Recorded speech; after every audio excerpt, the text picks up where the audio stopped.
Welcome everyone to Tithe Podcast, a podcast about sowing and reaping. Episode 3, the cave and the death of the seed. So, as we continue on our journey here of exploring the principles and elements of sowing and reaping, the last episode we left off where we were emerging from a cave, going alone with the intent to increase. The increase is a promise, okay? And that promise is hope. And that hope resides in all of us. That is an innate structure within our souls. And so thinking more about that, I think that there's a lot to uncover in this mystery of cave and increase when we step out of the cave, the death of the seed, and stepping out of a cave as the same metaphor or as the same operation that's happening. So think about Jesus and what happened to him. So after the death on the cross, he was put into a tomb. And after 3 days, he emerged from that tomb.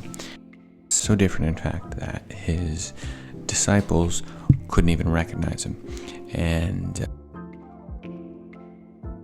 so he had transformed in a way to become a new creation, that he was not like himself before the death on the cross and the entombment. He had an emergence out of that cave into a new form of being. And similar story with going back to Abraham and the camp with his dad, that he emerged from that tent in a new way. He was a different person who had emerged. And so I think that this process of death and emergence is something that is going to come up a lot more as we explore this area.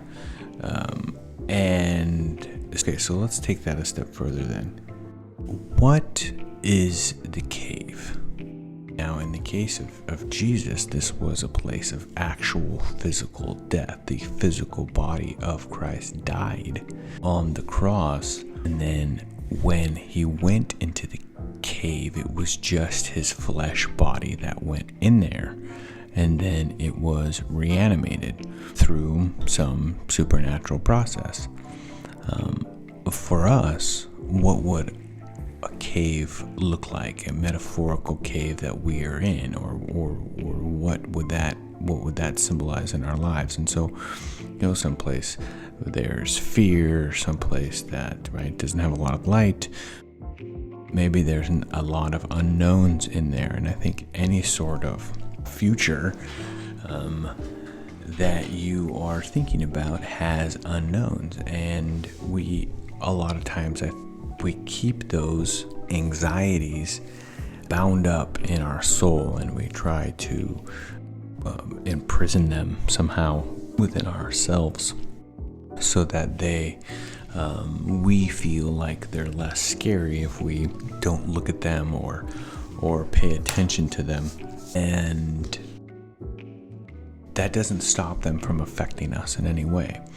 And so I think if you were to make a list of all of the things that you want to do but are not doing, a lot of that list is going to have these cave elements where it's dark and maybe unknowns, and there's fear there. Okay, so that's the cave. Now, as we move into what is the death of the seed?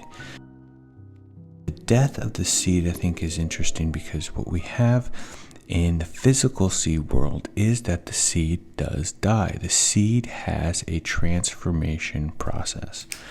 So seed transformation. So the seed transforms by, and this part is interesting, the seed contains all of like I said before in previous episodes, the seed is what it does. And all of the life force, all of the information of the seed is inside of it already, okay? But not only that, also is an energy source for the new growth. I don't remember, I'm going to call it the stem, but I'm not sure if that's technically correct, but I'm going to call that new growth. So what comes out of the seed, that is, we're going to call that the stem. So a seed goes into the ground and it is hydrated with water, and that water is the word of our mouth. Remember, we were talking about that. So it's hydrated with water, and that hydration of water, this is in the physical world here that we're talking about, that hydration of water activates enzymes within the seed that start eating itself. So they start taking energy. And again, I'm not a botanist, so please correct me if I'm wrong here, but I think the metaphor stands that the energy, let's go back. So we have the enzymes. Enzymes begin a process of energy, and we are transferring stored energy from the seed to this new growth, to the stem. And that seed has all of the energy needed for that stem to get it to a stage where it then can begin to take nutrients from its surroundings. And those nutrients the stem is able to take nutrients from its surrounding, and it no longer needs the seed, and the seed dies, right? So even in that process, let's say, okay, so if you think about a seed with a plant, the stem coming out of it. Again, I'm using that word, I don't know if that's correct, but think of that seed with the stem coming out of it, where you can kind of imagine where the seed is still kind of like half connected. The seed actually grows down. So the stem actually grows down, and it sort of pushes the seed up. So a lot of times or the shell of the seed. So a lot of times when, a new plant comes out of the ground, the shell of the seed is still like connected to like a leaf, part of that plant. And so you can see that in your brain. Now, at any time during that process, if we were to take out that initial seed and stem when they're still connected, cut off that stem and replant the seed, there would not be any new growth. It would be done. The seed has only one life to give, and once it starts that process, it can't be repeated within that seed. So that's why the death of the seed is so interesting, because what does it do? The seed within itself, okay, not only does it have all of the full potential that it will become, but it also has all of the energy needed for that plant to come forth, for the new creation to come forth like Christ. So we have that same process of the death of the seed giving life to a new creation that then has a multiplying potential. Unless the seed dies, it remains alone. That means unless, in terms of Christ, what that means is unless Jesus dies, he can't have, he remains alone without brothers and sisters, without humans coming into union with him. That would be the multiplication of the seed. So the seed is taking on that exact same process. Unless the seed dies, it remains alone. So the apple seed, once it dies, once it gives its life, the new creation to the new stem when it gives its life to the new creation, to the new stem, then that stem continues to grow and it produces fruit. Now it has multiplied itself, and each one of those fruits has the potential to carry on, right? So that is the death of the seed. Unless the seed dies, it remains alone. So, okay, so we have the seed has died. Okay, seed is dead, and we have our new little plant. And that plant is in some kind of ground. And now we move on to the ground and the garden. And when we talk about the ground and the garden, we are talking about it, metaphysically. I mean, this is taking place within the realm of your soul or your psyche, or whatever that you consider is the source of your personality. But like I said, it also takes place very much in a physical, real world, that there are gardens that have seeds that grow.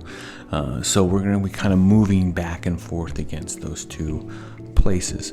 Now the other part about this, and I can already, obviously when I'm talking, I can understand that the words that I'm using and the trying to, understand this process as we move along is like we are going to be constantly pushing up back and forth on the limits of our technical language to explain processes that happen within the soul, right? That is going to be a limitation for this.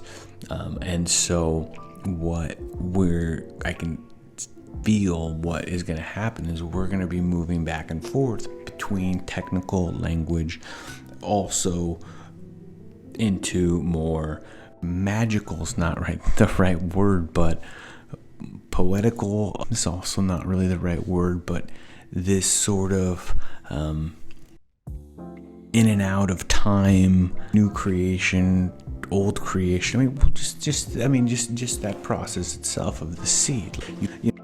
Something's just small and insignificant, like an apple seed is very small, and yet it has the potential to contain multitudes of apples and become a big giant tree. That is a extraordinary, amazing thing that can happen in our world, and we can plant it on purpose and have it produce a tree exactly where we want it to be planted, and then eat the fruit and share it. That's something that is a wonder. And so we're going to have to accept that some of our language to discuss this stuff is going to be in a place of wonderment to do that. So that's okay. So we're just going to go with that and see where it goes. Okay, so now we have the ground. Okay, so we have the seed is in the ground. It has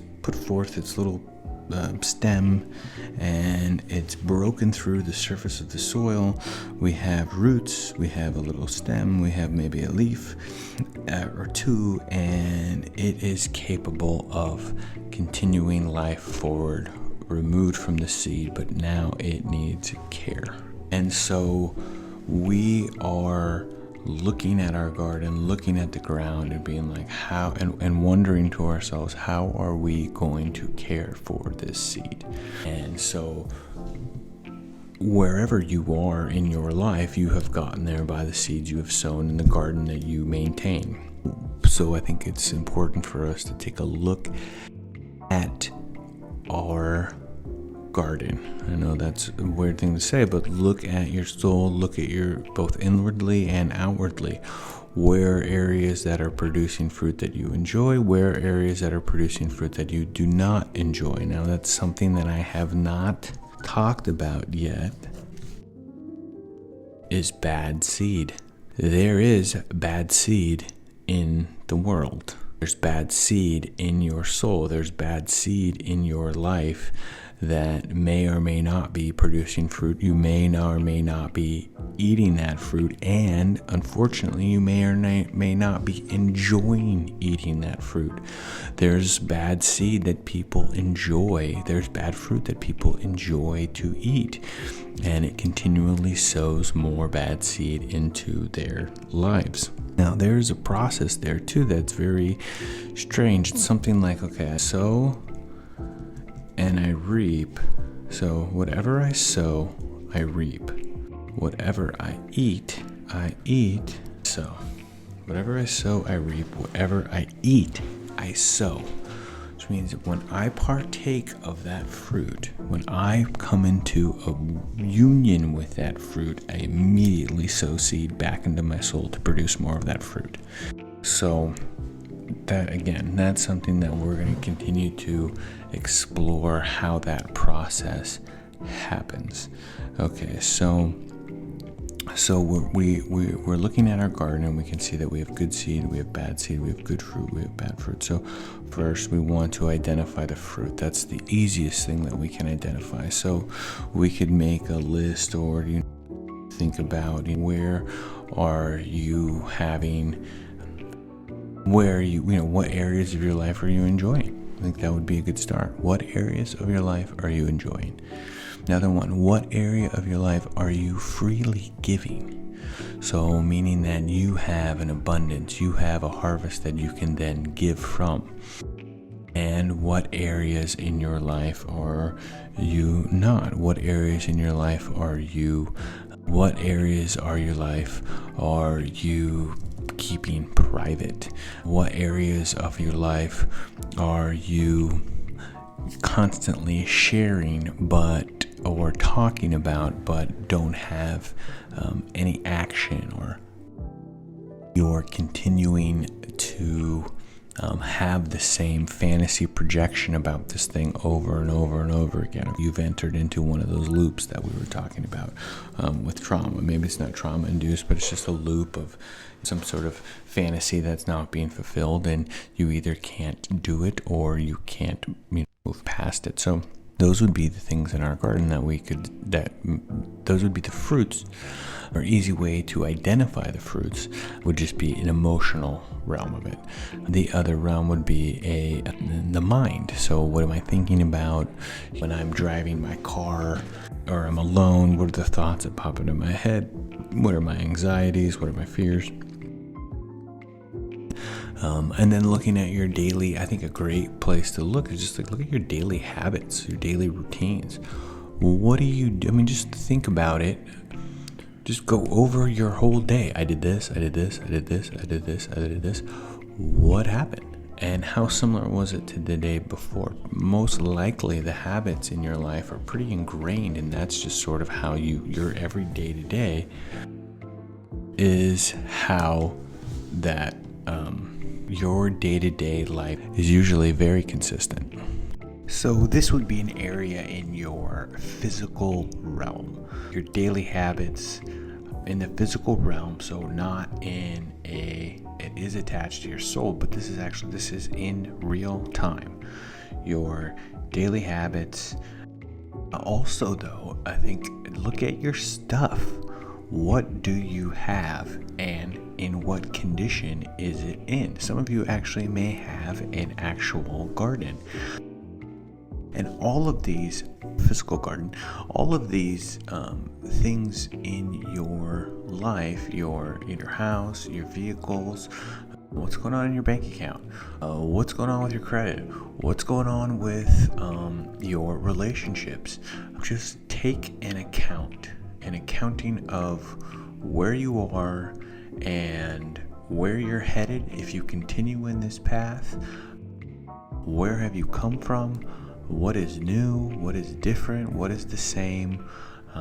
Because as we walk through the world in time and space, we create this narrative because our brains can only contain so much information. So we can only hold on to a narrative that is so long. And I think for a lot of people, you are still carrying narrative from, maybe early childhood, certainly, high school, in your 20s, in your 30s. Like I said, I'm almost 40, so I really only have 3 decades of things to carry as a narrative.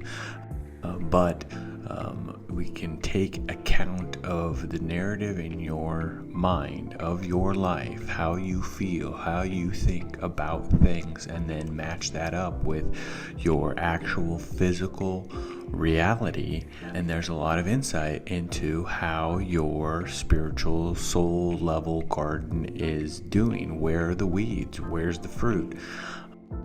That is the beginning of discernment, the beginning of actually looking at your soul like a garden, and without, without judgment, just an honest view, as if someone else had just purchased your soul, if someone else had purchased your garden.